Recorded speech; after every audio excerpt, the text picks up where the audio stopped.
अस्सलाम वालेकुम नाजरीन, आप देख रहे हैं न्यूज़ 53। शास्त्रीपुरम के इलाके में मौजूदा पहाड़ पर बनाई गई एक बिल्डिंग को आज गिरा दिया गया। दूसरी तरफ शमशाबाद के इलाके तरकारी मार्केट में आग लगने का वाकया पेश आया। ये आग शॉर्ट सर्किट की वजह बताई गई है। आग इतनी ज़्यादा थी कि कई दुकानों को अपनी जब्त में ले लिया। आइए देखते हैं इसी की एक रिपोर्ट।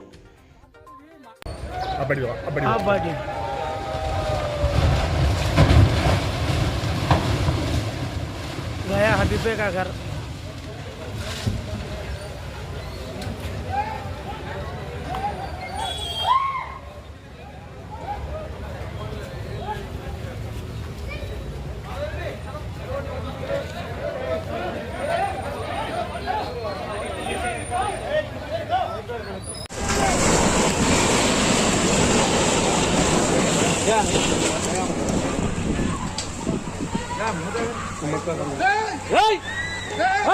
कुछ नहीं वो खामोश